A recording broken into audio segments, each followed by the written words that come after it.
Hey Launch family, today's episode's a little different. We're actually featuring a Q&A that Jeff and Dan did during the recent Launch Masterclass. Now the Launch Masterclass is over and all that material is gone, but this Q&A was so jam-packed with great launch advice and tactics that we just couldn't keep it away from you. We decided to repurpose it, bring it out for you in Dare to Launch.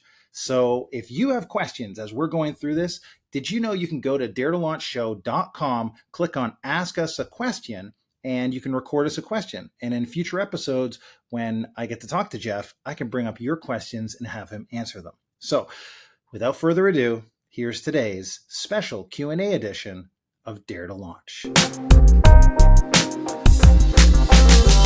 Hey, everybody. Welcome to Q&A number 2 of the Launch Masterclass. Okay, awesome. Well, if you weren't here on the first Q&A, or even if you were, I'm Dan. I'm going to be your studio host here. I am going to be running the chat, I'm running the questions. I'm going to be kind of pulling some questions out and giving them to Jeff so we can kind of keep this thing moving as fast as possible. So I think last time we had something like 300 or 400 questions. So we're going to try to get to as many as we can. And I'm going to try to pick questions that I think can be as applicable to as many people as possible so that we don't have to be on here for the next 24 hours and Jeff can get some sleep before he has to teach lesson 3 to you. Okay, I'm going to stop talking now. Actually, I forgot to give my little thing. We're going to go for about an hour here. Yeah, I think, are we ready to roll? I think we are. Turn you over to man himself, Mr. Jeff Walker. Hey folks, how are you doing? This is exciting. Actually, Dan, did you mention about the chat?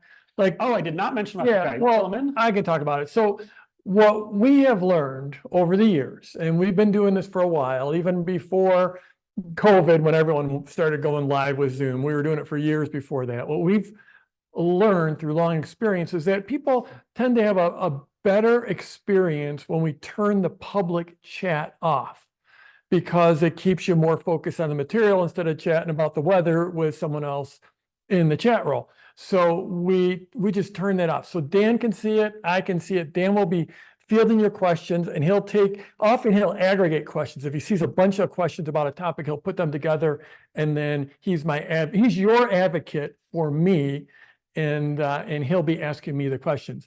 But that being said, Dan, maybe we could just turn on the chat for a sec so you can all say hi to each other. Just go ahead and turn that on. Open. Quick say hi. Quick say hi so that everyone can see you all are here. Where you're from, Maryland, from Indiana. I already saw Portugal. There's Connecticut. And we're from Ireland. I think I saw Hamburg, flyby, Hawaii, basically Scotland, basically Byron Bay. So I think it's probably 6 a.m. in Byron Bay, I'm guessing. South Africa, probably about 10 p.m. in South Africa, be my guess. Yeah, so basically all over the world, as you can see. Okay, so let's go ahead and turn the chat off. And thank you for playing along. Right now, we're going to dial and try to get as many of your questions answered as possible. And I'll tell you what, I'm getting a little bit emotional right now. It always happens because as I get into the Launch Masterclass, I start to hear from not all, but many of our clients, many people that have come through this masterclass and had their lives changed. And they'll be texting me, they'll be DMing me, they'll be sending me emails. And it's just so great to hear from all of them. And I have such a warm relationship, and I've gotten to see them grow their business and then go out there and do amazing things and build these businesses of service and help people. And I just can't help but get emotional because it's just ridiculous where this is all gone. You know, I spent 8 years learning how to do these launches in this little niche in the stock market niche, got good at it, started teaching launches in 2005. You know, but before all of that, when I was just starting out, I was a stay-at-home dad taking care of 2 preschool children. That was what I was doing before all of this happened in the last 25 or 30 years. And to go from that incredibly humble beginning where my first launch did less than $2,000, it did $1,650. I'll never forget that number, because no matter what I've done since then, and I've had more $1 million launches than, well, I think it's 21 consecutive $1 million launches. I've had $1 million days. I had $1 million hour, but the launch that was by far the most impactful for me was that first launch of $1,650, because before that, only money I'd ever made was a paycheck. And the idea that I could create value and then deliver value into the world and get paid for that was a game changer. When that first sale came in, I'm like, oh my goodness, Jeff's world has just changed. And then it was just step after step after step, gradually getting better. You'll never hear me say this is a get rich quick. That first launch, $1,650. About, I think it was 4 years later, I did the first launch that did 6 figures, that did over $100,000. So it took me 4 years of iterating to get to that point. And then it took me another 5 years to get to the multi-million dollar launch. I'm sorry, the multi-$100,000 launch, so 600,000. And then it took me from there another 2.5 years, 2 years to get to the $1 million and the multi-million. So it's been a gradual, slow build. But when I look at some of the questions coming in from some of the people, a lot of you are super advanced, but some of you are closer to the beginning. And I have a soft spot for the people that are closer to the beginning, because I can so remember when I was just wondering if it was possible. Is it possible? And that first launch showed me it's possible. And then after that, it was just growing from there. So yeah, an emotional time, hearing back from so many amazing clients who've had such great success, people that have become great friends of mine, people that have been out here visiting me in the secret headquarters here. Yeah, it's Launch Masterclass is a special time. Okay, Dan, let's jump into questions. Okay, how about let's start off. Renata. Renata's got a question. Renata is starting with a seed launch. Says has no subscribers and no product yet. Want to start as soon as possible. That's a seed launch for sure. That's the right place to go. Saying I know there's no right answer or no exact answer, sorry, but what's the minimum number of subscribers needed to start a seed launch? Jeff mentions 200 to 300 in the video, but it will be very difficult to build my list to that level in a short amount of time. Yeah. It says, thank you. Okay, so great question. Lists are important, and I want you all to be every one of you to be thinking about lists all the time. A couple just general ideas about lists is that, first of all, there's only 2 types of people. When it comes to email lists, there's 2 types of people. Those who haven't started building their list yet, and those who wish they had a bigger list. So once you start building your list, you're like, oh my gosh, if I could get to 200 to 300, that'd be amazing. Then once you get to 200 or 300, you're going to want to get to 1,000. Once you get to 1,000, you're going to get to 3,000. And once you get to 3,000, you're going to want to get to 10. And once you get to 10, you're going to want to get to 30. And once you get to 30, you want to get to 100,000. So you should always be building your list all the time. And if you haven't started it, then you need to get started. No one's born with a list. I didn't have a list when I started. I built a business that was teaching about the stock market for 8 years, built up a very large list. But then when I started over, I basically had a partner steal the business from me, and I had to start over. And that's when I started teaching launches. I started from zero. Everyone starts from zero. So with regards to the size of a list for a seed launch, 200 to 300, it would be ideal. If and everyone is different, and you're absolutely right, there's no one single answer to this. But if you have say you already have clients, maybe whatever you're going to be doing. So like say you were going to do a course on playing guitar, and maybe you've been teaching one-on-one with people, and now you want to go to a small group. Then if you've been working one-on-one with people and you have even 50 to 100 people that have paid you for something in that niche, then you could actually launch with just 50 to 100. We have someone, one of our PLF owners who basically just went in and they did a a seed launch to all their friends and family. And that's not necessarily the way you're going to want to go, but they just wanted to social and went out to all of their contacts. And they got 6 people to join. This person got 6 people to join and did the entire seed launch and didn't make a lot of money, but in that process of delivering that seed launch, then found the idea that people super resonated with, and then built out an entire additional seed launch on that new, and just on the one bonus. She did one bonus call. And frankly, it was that bonus call was like how to live a sensuous life. And then she ended up building out an entire seed launch on that one. And she found one partner, one joint venture partner that would mail for that, and instantly had a very serious, significant business. So there's many different paths through this, but you know, depending on whether you've ever done this work before and have anyone, you know, any contacts, it could be real world contacts, people you've worked with one-on-one, that you can go with a much, much smaller list. And then, you know, 200 to 300, if you start working that, I think most people could build up that size of a list, I think in a month, maybe 2. So that's a great little segue here. So we do have some comments of that.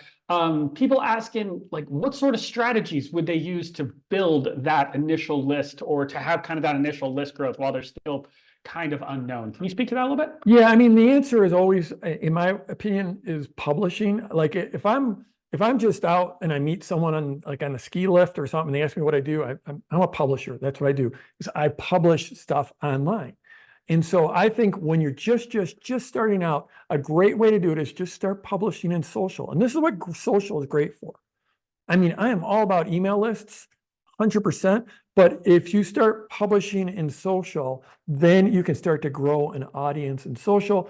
And you can also start to understand what resonates with people. And you could find your voice, what is going to set you apart in your business. And I don't care where you are, if you're just starting out or if you built this amazing thing, there's this term personal brand that's become a real term in the last few years. That's the thing, something I've been doing for almost 30 years now. And the deal with the personal brand is we all have our own voice, our own way of expressing ourselves, our own opinions, our own outlooks and the takes we have on different things. And when you start publishing in social, you can start to sharpen that message. Like a lot of the stuff I've already said to you today, it's not the first time I've said it. You know, when I talked about that first launch being the most important launch, not the first time I've said that. It's probably about the 2000th time I've said that. And if it sounded like I knew what I was talking about, or I was fairly succinct and powerful in expressing it, it's because I've practiced it and practiced it and practiced it. And that's what you need to do, is get out and start publishing it. And the great news is when you start publishing, if you're just starting out, almost no one is going to see it. And that's good news, because you can practice. You practice in front of a very, very small audience. Now, then once you start to get that feel, something you can do is start to spend a very, very, very small amount of money on that with paid traffic, and start to send those people into, you could do like a weekly live where you just get on and answer questions. And maybe you start off with that with just a couple friends watching.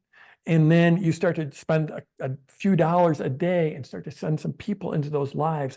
And that's how you start publishing, you develop your voice, you develop your confidence, you find out what resonates with people, and you start to grow a following. And of course, when you are going on social, then eventually you'll build a lead magnet, which is just something that you will give people in exchange for their email address. You create that lead magnet, you put it on a web page with a tool like, Lead Pages or ClickFunnels or 1,000 other, and you create that lead magnet, and then you start to slowly drive people from social into that lead magnet to get them. And when they come in, then they opt in, they go on your email list. Yeah, that's such a great point. I feel like a lot of people end up almost feeling like they need to have a bit of a following before they start publishing anything. And it's really the other way around. Like, I'm thinking of Anne LaFollette, one of our PLF owners, and when she tells her story, she's got quite a significant business now, but she tells the story when she first started going live, and literally it was just Who was it that was watching? Her cousin, Katie. Yeah, I was like, her cousin was the only one watching for like a bunch of her first live broadcasts. But then suddenly there started to be another person or two, and then another person or two, and another person or two. And it, I think it was within a year, she had built like quite a sizable following and quite a sizable, well into the six figures business. But it all started like she was going live, and there was like, it was literally just her cousin was watching. So. Anyways, okay, let's keep going on questions. This is another one for seed list or seed launch. This is from Bridget. Bridget says, hi, I have a current list of around 300. I'm offering a 5 live video edible garden course as my paid product. I am drawn towards an internal launch as I have an existing audience, though also kind of feeling like a seed launch could be the way to go. My free offering is something I have not done before, so it's essentially a new offering. What should I be thinking about with regards to which one to go with, which launch? So she's thinking she's got about 300 people on her list. She has never done a launch before, never done a launch where she's given, a PLF style launch where she's given value. But she has a course. She's already shot a course. It's going to be delivered live videos. So Yeah. 5 live videos is the actual paid course. Yeah. She hasn't delivered her PLC content before. Sounds like she didn't give any detail about what that PLC was going to be like, but she's wondering if she should do an internal launch because she's got this 300 person list, or if she should do a seed launch. Yeah, this is a straight up seed launch, absolute straight up seed launch. And a seed launch is ideal because, well, first of all, congratulations, Bridget, on 300 people. That's awesome. And you've already got this course mapped out. You are just so set up for a seed launch, especially since you're planning on doing it live. And the interactive nature just means it's going to be all that much better because you're going to be getting feedback from people. That's part of the seed launch process. If I were you, in addition to those 5, I would add a 6th, which would be just an overall Q&A / graduation ceremony. And because it's going to be easy for you to do. It's going to build value. It's going to help you round out the product. And it's going to just be a time where you can celebrate with everyone. So this is a straight up seed launch. And I'm excited for you. Awesome. Okay, how about this one? This is Matthew. Matthew says, I'm running a men's retreat in December. What would be the best way to do a launch for this? Should we launch the retreat or should we launch a workshop before the retreat? I think you should do, you should launch the retreat. Retreats are great because you have a built-in deadline, you have built-in scarcity. And that's one of the mental triggers we talked about in that first lesson. And you don't have to work to create that. So I would absolutely do the retreat, but you can do a workshop. The workshop could be your pre-launch. If you think about what we're doing here, this masterclass, this launch masterclass is my pre-launch for my product launch formula coaching program. So I do a workshop. In that workshop, it could be videos, it could be a live train, a Zoom training or 2. And so I would put people into that workshop and then have the content of that workshop is the PLC, the pre-launch content to sell people into the retreat. Awesome. And the great thing is you've got such a natural built-in scarcity. People have to register by a certain time because otherwise the retreat's over. So that's awesome here. Right, and the workshop will have built-in, it's a built-in scarcity too. You're just like this Launch Masterclass. If people want to be in this Launch Masterclass, it's only open for a few days. So it's got a built-in scarcity, and that scarcity trigger, I just want to clarify this because sometimes people hear that word scarcity and they have a bad reaction to it. There's like, I don't believe in scarcity. I think I'm one of the most abundant-minded person. I think I'm an incredibly abundance-minded. I am all about abundance. That's why I'm just giving and giving and giving in this masterclass. Yeah, I'm not charging you for this, right? But a deadline moves people to action.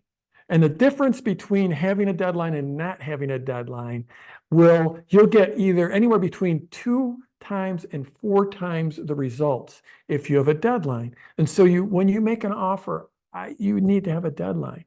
And so in this case, for Matthew, you could have the workshop could have a built-in deadline, joined by such and such a date to go through this workshop. And then you, if you wanted to after the work, you could still have recordings or excerpts of that workshop. But I would do that workshop, and I'd probably do it, I don't know. Well, first of all, I don't know if your retreat is going to be in person or virtual. And that'll change the timing. If it's in person, you need to give people more time to get their travel figured out. But if it's a virtual retreat, then you could have that workshop just be, a week or 10 days ahead of it. If the retreat is in person, you probably need to do that 6 weeks, 4 to 6 weeks ahead of that of the actual retreat. Awesome. Okay, let's see. Emily's asking, how long do we have to catch up and rewatch the replays to integrate all this? You have until this coming Thursday night. So you got some time. You got some time. This is kind of funny. We've got, maybe I'll just hit this quick. But it's funny because we actually got quite a few people. I'm seeing 3 so far who are saying similar to Megan here, which is that it seems like Jeff is giving us a lot of value for free in this Launch Masterclass. How much more value could he add to the paid class? I'm just gonna. That's kind of the part of the launch magic here, right? And I'll just say that if you're wondering that, well, I think you'll be pretty blown away with what we managed to pack into the paid course. I'm just going to say that, I was just doing a little journaling. I actually wrote this in social. It's like, there's this hedgehog principle in business. And I think it came from that book, Good to Great. Came out a long time ago. And the hedgehog principle is like where some of the most successful businesses in the world, they tend to figure out how to do one thing and do it really, really well. And that's what I do. We do launches really, really well. And I've gone deep. And I love mastery of things. And so, excuse me. And so I think one of my skills is not getting bored, because I just keep on going deep on launches. And there's so much more than what I've shared. It's just this. We're literally scratching the surface. I will tell you that PLF was first released, Product Launch Formula was first released October of 2005. And October 21st of 2005. And we have students that have been with us since 2005 that have done $100,000 launches. Some of them have done $1 million launches, and they keep on coming back to this material every year since 2005. I can think of at least 2 people that joined us on the first day we launched in October 2005, and they're still with us, still going deep. So if you wonder whether there's more, there is more. In fact, let me just ask a question. Is like, how many of you out there have been in this PLF community, have been part of this PLF alumni for a period of time? How many? Let's just see. So I'll give you a minute. And actually, let's just flip on the chat for just Already one. did. Yeah. So wait, we saw Susan, been with us since 2005. Lori since 21. Sandra for 3 years. Veronica, for newbie, 2 years since 23 for 12 hours. So you can see there 2014. Yeah, so there's your answer. People have been with us forever. You'd be shocked with how deep we can go. Exactly. Okay, let's go. Man, there are a lot of good questions here. Let's see. How about this one? This one's from Stacy. I like the way you're thinking here, Stacy. So Stacy says, I have a mini membership. It's £7 a month. Stacy says, I plan to use this as a lead magnet to my main membership rather than as a moneymaker. Should I launch this with a 5-day launch, or should I use PLF in the nurturing welcome sequence instead? So she's wondering, so she's got this mini membership. It's £7 a month, and she's wondering if she should be basically doing a launch to the people who are in that membership to get them to sign up for the main membership, or if she should use a launch to fill the.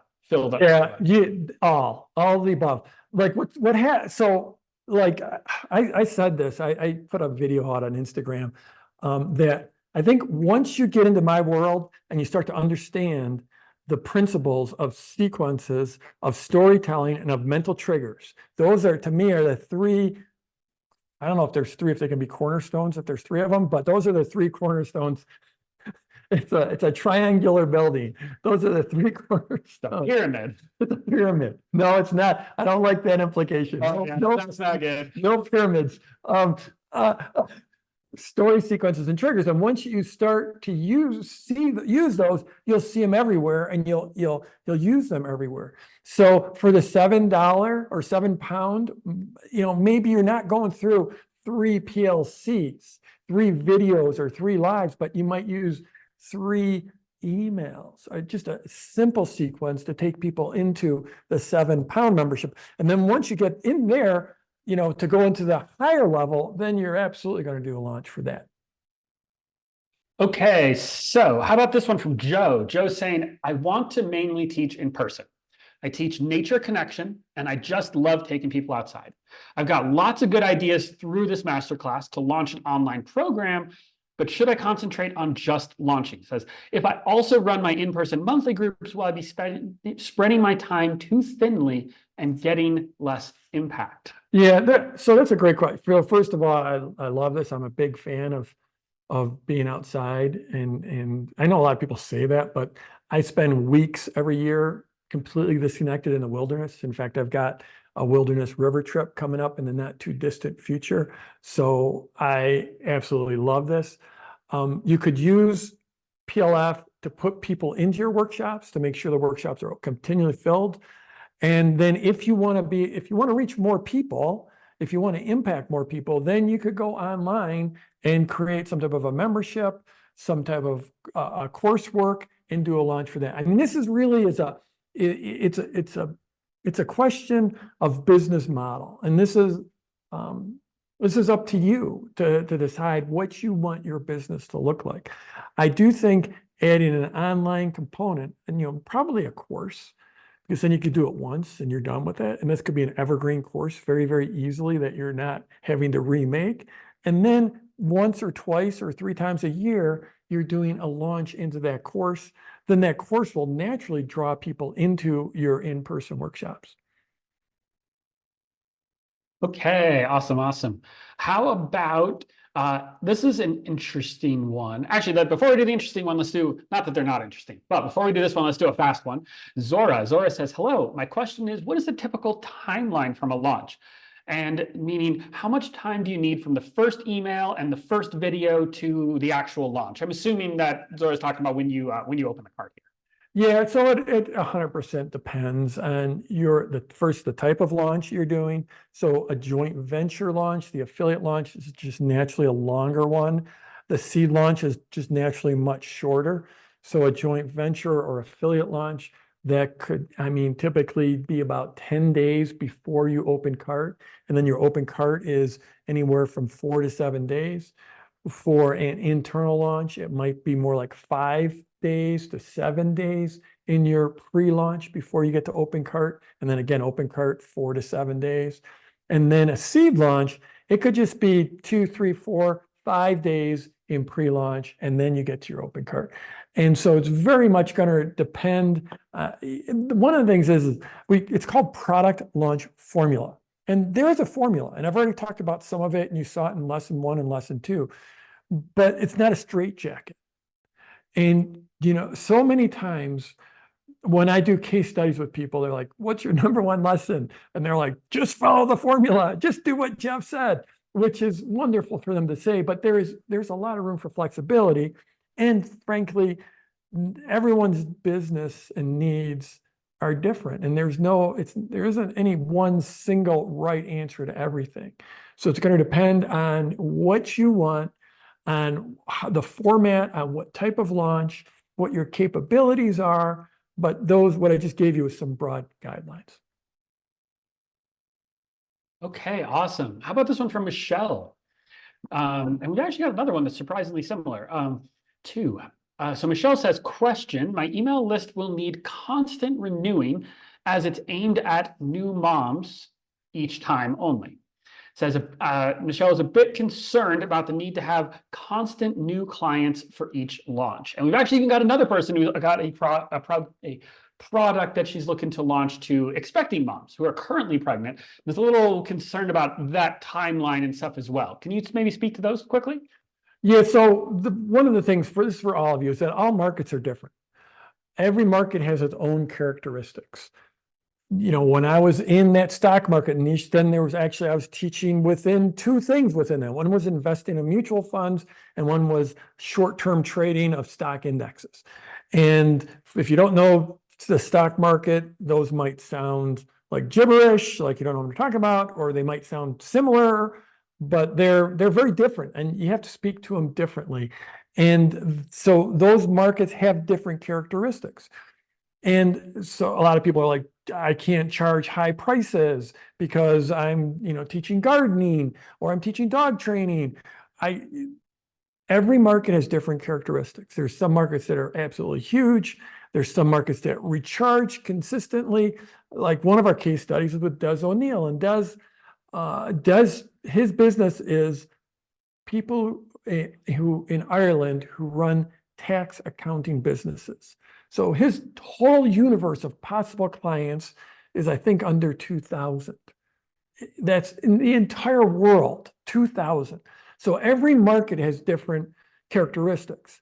So the great thing about, expecting moms is that, is that market recharges all the time. Every year, every month, there's new expecting moms. That's a great thing about it. Now, I do think like one of the principles of the really the direct marketing business, which is what we're in, is it's much easier to build this business if you can sell to people more than once. Because once you get a client, it's a lot easier to sell to them a second time. In my experience, it's about 15 times easier to sell to someone a second time than the first time.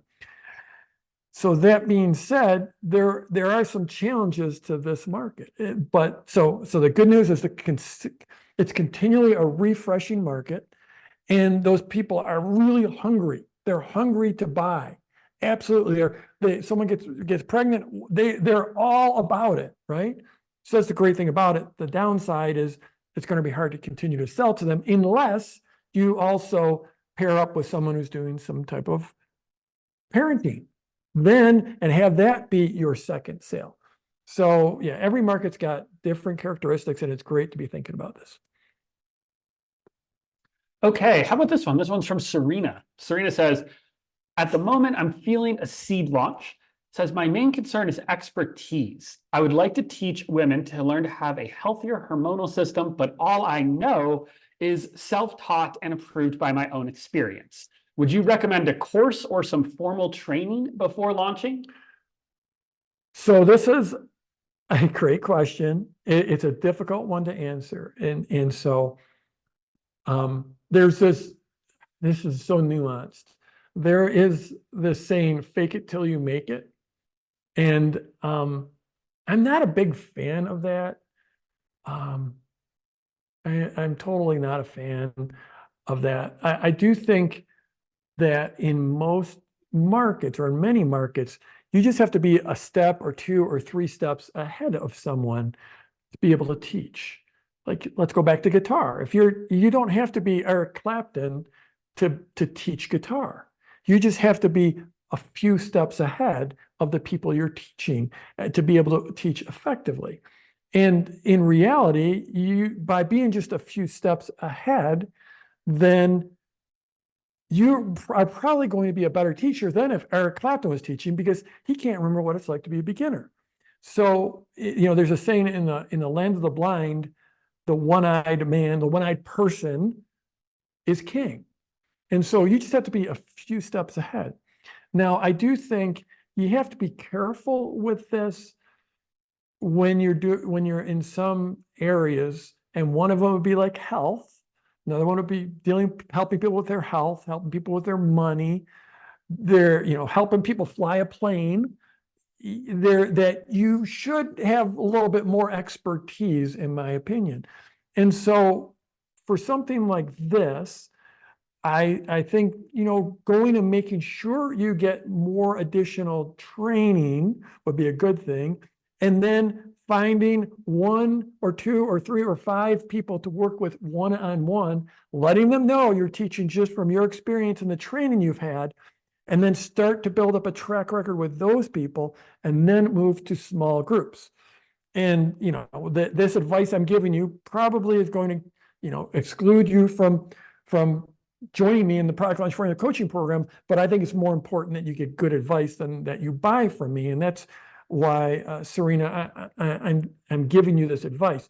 Just be careful, because you're helping people with their bodies and their health.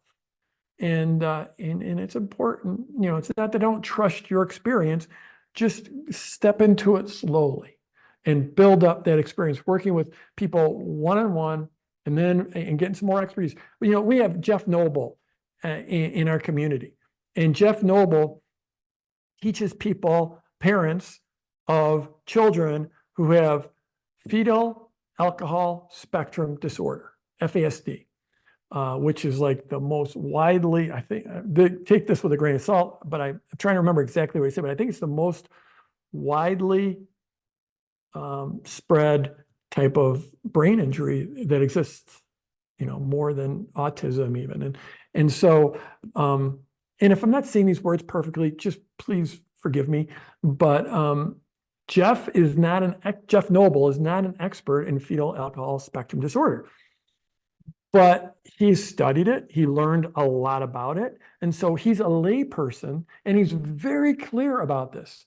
But he's also now lectures around the world around it, and has built an amazing business helping so many parents just help these children and live and just thrive, even though they're in a very challenging environment. We just recorded a podcast with him. It was absolutely amazing, epic story. Someone who's a lay person, but has become the expert slowly, but in an amazing way.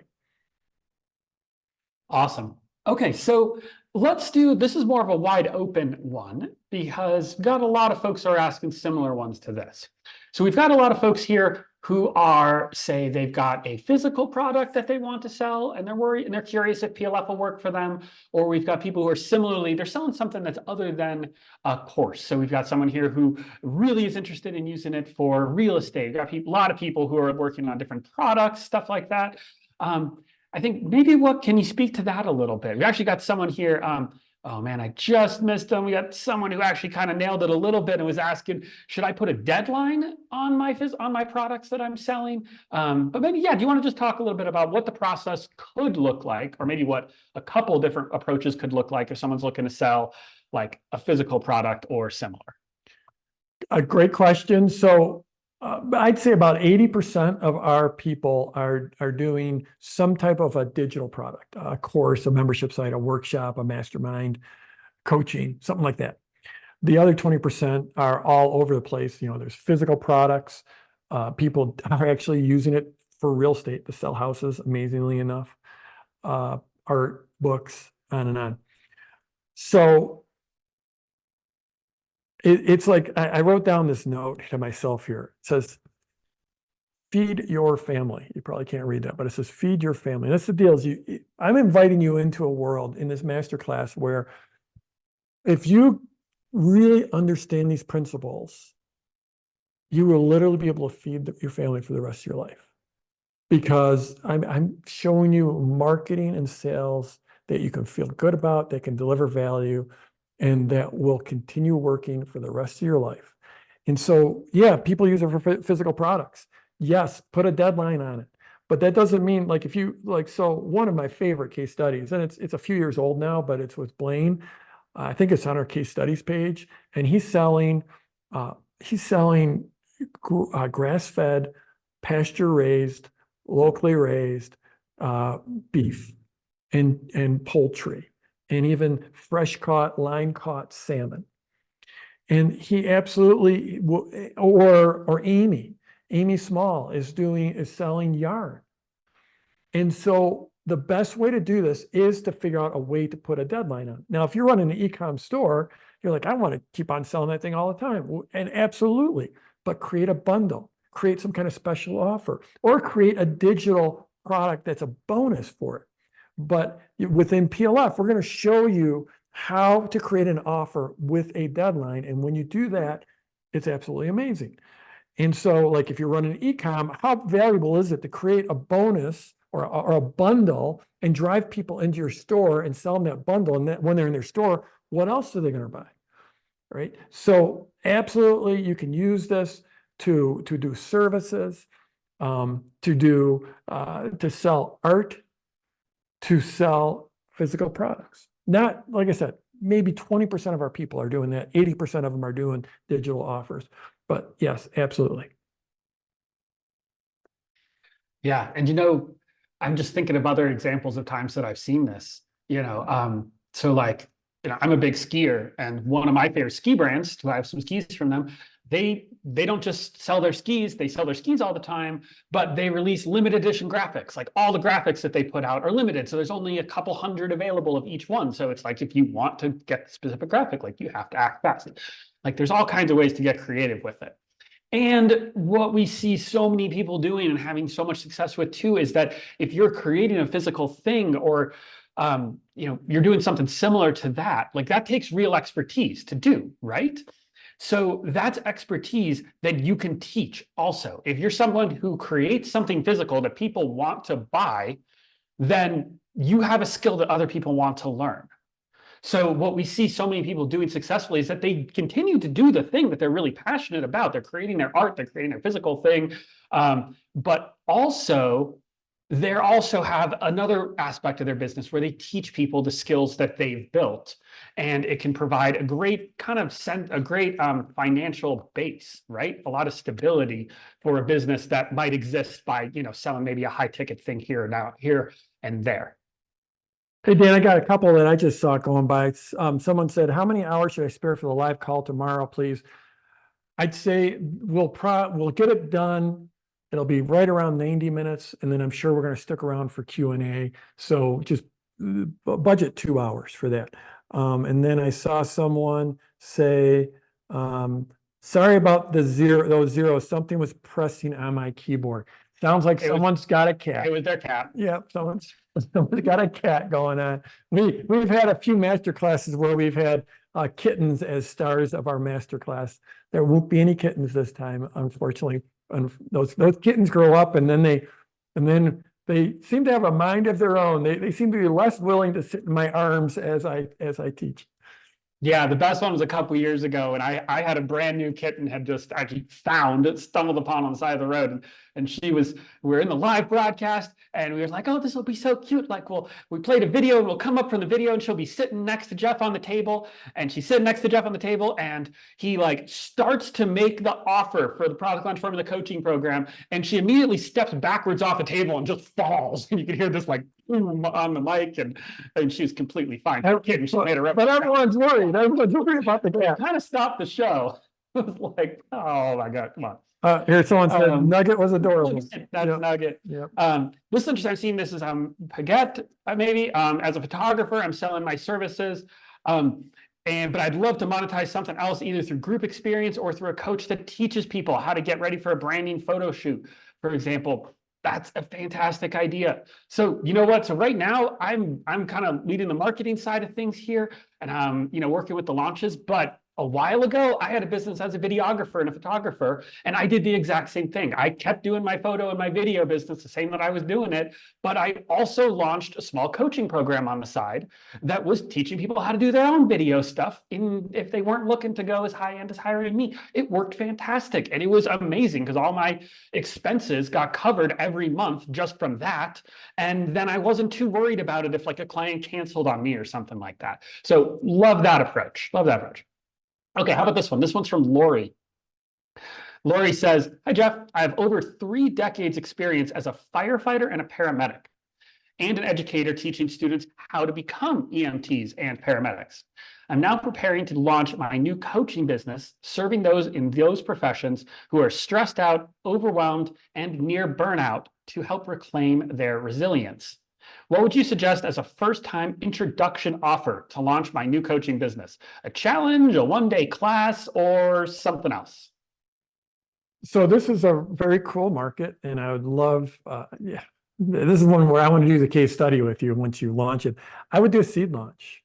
That's always what I'm going to, if you're wondering what your offer should be, if you're just getting started, delivering it online, then, and this is for everyone, then I would always go to a seed launch. I mean, how many years am I into this, right? We're coming up on 30 years. And I had a new offer that I wanted to test out. This is just a few months ago, and I did a seed launch for it. And that's what I would do if I were you. Just offer a series of 5, a seed launch. You could do 3, you could do 7, but just do 5. It's simpler if I make the decision for you. Do 5 live trainings, a series where they buy the series, they get the 5 live trainings, add in a 6 bonus Q&A one like we talked about earlier, and it's going to be awesome. Look, I'm seeing this question from Michelle. Michelle just got an idea. Michelle says, ooh, ever had anyone that has an online course that sells a physical product that works well with it? Just had an idea for myself. We talked about Amy Small. She's actually, is anybody here? Did Amy Small send anybody here? Like every time we do one of these, she's got a bunch of folks. She's doing that exact same thing, where she, her business prior to PLF was selling these really cool, unique yarns. And now after PLF, she's still selling those cool yarns, but she's got a whole experience that accompanies them. So each time she does one of these knit-alongs, she calls them, then everyone who buys gets the physical product, which is the really cool yarn that she used to just put up on a site and sell all the time. And now it's in limited edition bundles and they sell out immediately. And then there's this whole experience where everyone gets together and they virtually, and they create something cool along with each other. So she does this exact things. So your cool idea, Michelle, it has been proven. And there's a case study with Amy Small. Go to the case study page and just search for Amy. Do a search on the web page, on the page, because there's 100 of them, I know. So just search for Amy and you'll find hers. It's absolutely amazing, ridiculous story. She sells this super crazy custom yarn and the knit along to go with it. I saw there's a question about the course, about the product launch formula course, whether that'll be taught on Sunday. No, the course is on-demand video. You can watch it whenever you want, from wherever you want. There are live coaching calls. If you join the Product Launch Formula Coaching Program, there are live calls that you'll get for an entire year. Live coaching calls twice a month, 24 calls you'll get if you join. But the course itself is on-demand video training. Okay, a couple quick things here, and then we're getting to the end of our time here. I do see someone here, this anonymous attendee, saying, is it possible to get a little recap of all of this? And the answer is yes. Lesson 3 tomorrow, the live session, lesson 3 tomorrow at 4 p.m. Eastern. So the same time that this started. Let's see, we've got, there you go. You can see it right there. Lesson 3 tomorrow is going to be specifically about the open cart and the 2 hidden sequences that you can do with your open cart to help double your sales in your launch, but also the beginning part of that whole broadcast. If experience has taught me anything here, is that Jeff is going to do a recap of the entire is that right? Yeah, I'll do a recap for those of you who have been following along there. I don't want to recap. I'll do it super fast, hopefully 5, 6, 7 minutes.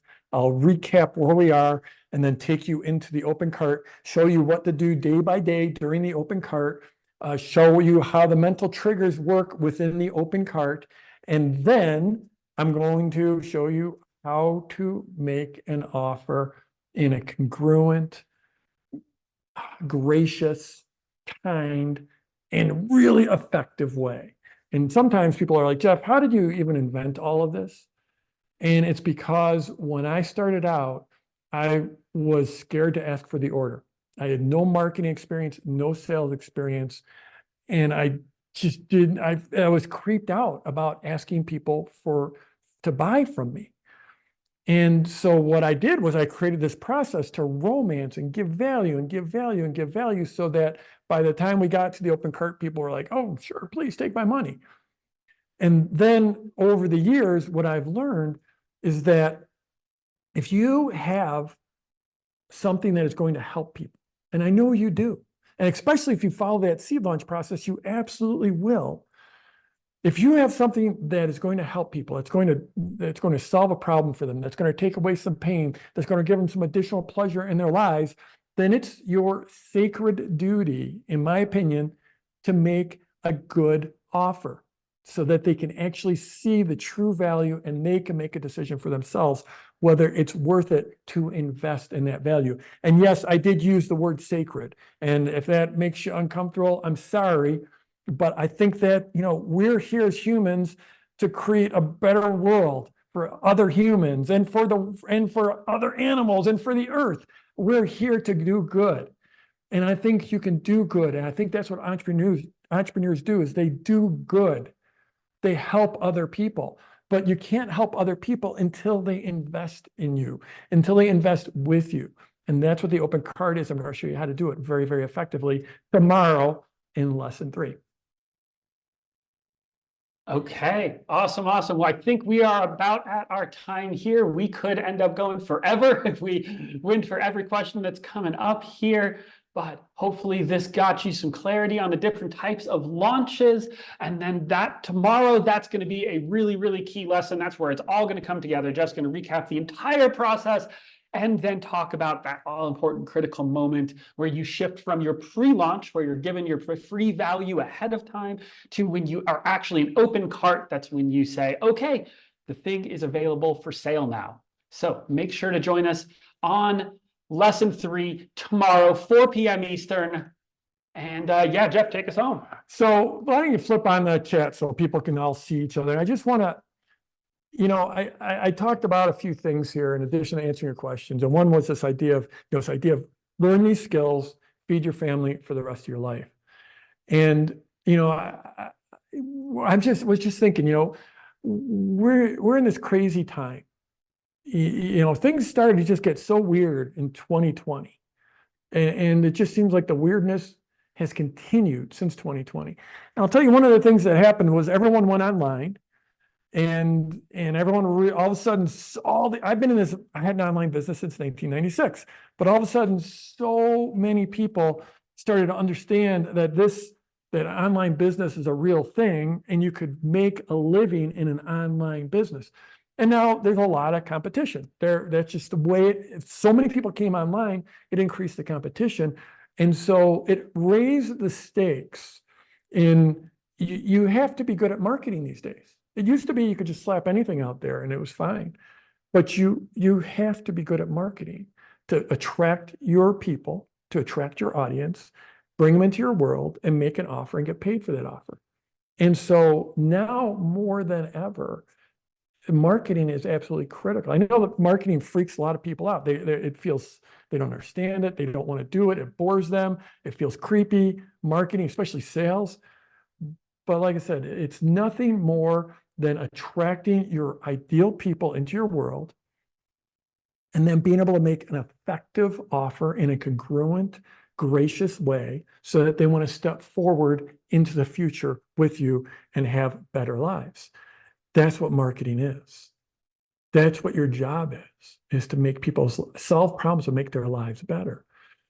And like I said, since it's gotten crazy, if you look at what's happened to this world, and there's so much, it's like one thing after another. We have this pandemic, then we have this coming out of the pandemic, and then we have inflation, and then we've got interest rates, and then we've got political weirdness around the world, everywhere. And yet, this is the thing, is like, I get to interact with so many entrepreneurs all the time within my community, within the PLF community. And what I sense is this amazing optimism, because we're people that are creating our own lives. I posted something in social the other day. It's like, I am my own economy. That's when you step into this world, you are your own economy. You're not dependent on interest rates or inflation. You are your own economy. You've taken control. You've achieved security for yourself and your family. You can react to what's going on in the world, and not even react, but you can rise above it, float above it. And I think that's why there is this just amazing optimism And you've probably even seen it, like in the comments. Like I can't watch the chat, but there's so much amazing that is happening in this world every single day. And that's being driven, I think, largely by the people who've chosen to take control of their lives and that are here to help others. And yes, build a great business, have a great income. I love money. Hello, universe out there. I love money. Send it my way, because I know the more money that I bring in, that's just a measure of how much impact I'm making, how many people I'm helping. And it's also an amazing tool that I can use. In our business, we have literally raised millions and millions of dollars for all kinds of nonprofits, from solving human trafficking to clean water to internally displaced persons in Myanmar and Kenya to helping people in my local community. There was a time when I wrote down my initial goals. When I first started my business, my goal was to make $10,000 in a year. Because I knew that would change my family's fortunes. My wife was supporting the family. We were a one-income family. I'm like, if I could just somehow figure out $10,000 in a year, it would change everything. That was my initial goal. But at the same time, I wrote down my ultimate goal then, $100,000 in a year. That was my ultimate. That was the biggest number I could conceive of for myself. And now, I've helped my students do $1 billion in sales. That's ridiculous. But that $100,000, I've had days where I've given $100,000 to a nonprofit. And I don't say that to brag. I don't say that so you pat me on the back. I say that because, well, it's my job to have a bigger vision, a vision of a bigger future for you than even you can have. Because I've been there. I've seen what's happened in my life, and I've seen what's happened for so many of my students' lives. Don't ever underestimate what you can do. Don't ever underestimate the good you can do in the world. Don't ever underestimate how you can help people and how you can get compensated in an amazing way because of that good that you're doing in the world. So I've had a lot of fun with you, got through a bunch of questions. Thanks for joining me. Thanks for playing along. And I'm looking forward to seeing you tomorrow in lesson 3.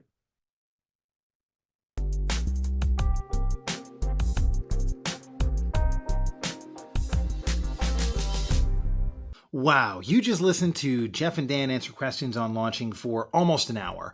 Well, if you did that, I bet you probably have some questions of your own, and here's your chance to get them answered. Go to daretolaunchshow.com, click on the tab that says Ask a Question, and record a question. I'm going to review all those questions and bring them up for a Q&A episode in the future, so go do that. Check it out, and hit subscribe so you don't miss that Q&A episode when we drop it. Thanks again for listening, and remember, we hope this conversation inspires you to dare to launch.